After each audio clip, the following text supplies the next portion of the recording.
Hello everybody, welcome to the Cage Corporation. I'm Liam Williamson and I'm today going to be talking about the pickups I've made this month, and I'm going to give you an update on my planned content for the future. So it's been pretty busy at the moment with work and Cubs and Scouts and all these other things that I've got to going on in my life. So I haven't been able to do as many videos as I would like to have done, or the kind of videos I would like to do. So I'll be kind of going over what I plan to do. I'm going to, it's basically a massive update video, but I'm also going to get an opportunity to talk about some stuff that I've got, that I've managed to pick up over the last sort of couple of months. So the first thing I want to try and start off with is saying that I'm planning on doing more system-based reviews for video gaming for now, as opposed to a lot of game reviews.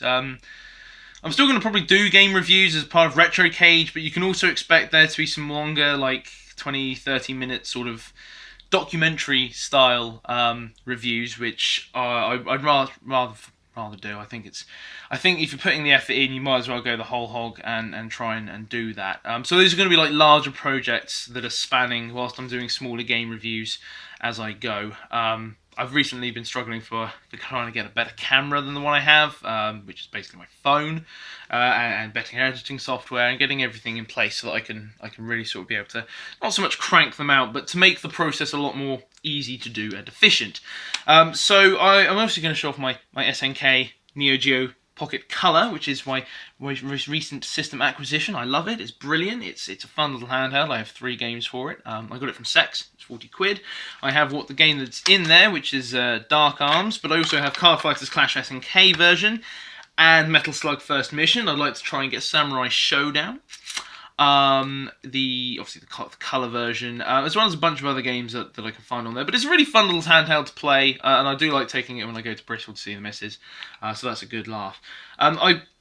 I'd say this is part of my sort of, or this is going to be at the forefront of my drive to do more system-based reviews of more obscure machines, the kind of ones I tend to own, such like the SNK Neo Geo Pocket Color, my Amiga CD32, the Atari Jaguar /CD, although that's not so much obscure, but there's a lot of people who have made videos about them, but it's still relatively obscure comparative to some other machines I own, stuff like the GX4000, etc, etc. Well, so I'll still be reviewing games for the system, but I'll also be going over the history, what I think of the hardware and the design, yada yada, making more of a spectacle of the whole affair. That was something I wanted to do really since the beginning. In fact, the first video was a comparison between the Atari Jaguar and the Nintendo 64, as you do.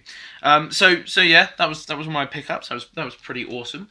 So that's going to be my focus for retro gaming based videos going into the future. As I say, if you liked my my game reviews, and I know there's a lot of people out there that do, then yeah, that's still going to be a thing. Don't worry. It's just that I didn't feel like I was bringing much new to the table by focusing on someone who reviews games. There are people out there who are far funnier than I am, and far more resources and far more time to do such a thing. So I thought I'd try and focus on something that I can do myself, and something that I can give a personal touch to, and try and make something I feel I'd be happy with spending time putting together and making. Which is also true of another new series that I'm going to announce today.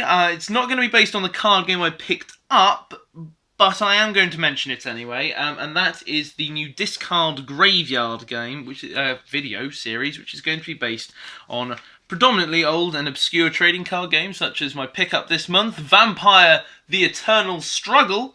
I got 2 starter decks worth of cards, plus 2 rule books in here. I'd like to try and get at least 2 more, because of course it's a predominantly multiplayer game, or it's significantly better with 4 or more people, and I don't see why I wouldn't want to play it that way, because I can imagine doing an awesome video where we all play it as part of the Cage Corporation. So that's pretty nifty. I like the card artwork, I like the whole thing. It's very different from a lot of trading card games. It takes a long time to play. It's very complex, but it looks fun, and I'm willing to find out how good it is.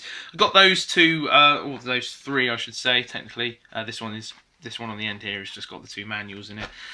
These were 20 quid. I don't know if it's 2 complete starter decks or if it's 2 complete starter decks plus more cards. I haven't found out. But to own only the 3rd trading card game ever in existence, and to own the proper version as well, Vampire, as opposed to the original name Jihad, yeah, it's pretty nifty. So I'm going to be doing that again. It's going to be like a longer 20-30 minute style video where I talk about the game, review the game effectively, talk about the history of it, how it plays.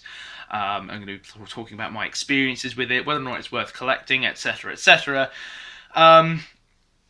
So that's something new that I'm going to do, and I have very much a lot of enthusiasm for. I have a fair amount of games lined up in the works. Vampire: The Eternal Struggle will not be the first, because this is the kind of game I want to do some justice to, and also I have to try and get the cards together to try and play it. And I'm not ready to do a video on this yet, on the basis I'd like to try and get the four of us together, huge sit down, good couple of games. It'll take us like 5-6 hours to play like 3 games or something, but I'd like to try and do that. For the purposes of my show. So that's also going to be covering other games in the pipeline. Warhammer 40,000 CCG, the original from 2001, Huntix CCG, the Harry Potter. That is a trading. There is a trading Harry Potter trading card game. I own some of the cards. I'm trying to get more to add to the collection, and then I'll start doing something like this because I have a huge passion for trading card games. Yeah, so basically that's my plans going forward. I've realised that I haven't uploaded anywhere near as much as I'd like to, and obviously that's because of personal reasons, the fact that I've been so busy at work and everything. So I'd like to try and get back on track with the channel, try and help expand it and give content that everyone wants to see. So I've scaled it back a bit because, you know, I feel like I've always tried to do too much. I feel like I'm trying to just churn out loads of videos all the time, and it's not working out for me. In terms of the second season of Retro Cage, that's probably going to be the videos that are going to be upcoming. I'm going to take my time on these and make sure I've got enough of each video that I can just put them out there and keep regularly churning them out and working on them, taking my time and plowing and sort of plodding along, as opposed to sort of charging around, doing a video in like 2 days and thinking, I'm not doing this again for a while, that'll do, and then not doing it. So hopefully you guys found this helpful and kind of awesome to see some of the things that are in the pipeline, some of the stuff I'm getting together as part of the stuff for our channel. And hopefully I'll see you all in the next video. I plan on doing some more retro rants, rip rants, cage rants, whatever we're calling them nowadays. So stay tuned for those ones, and I'll see you in the next video. Take it easy, guys.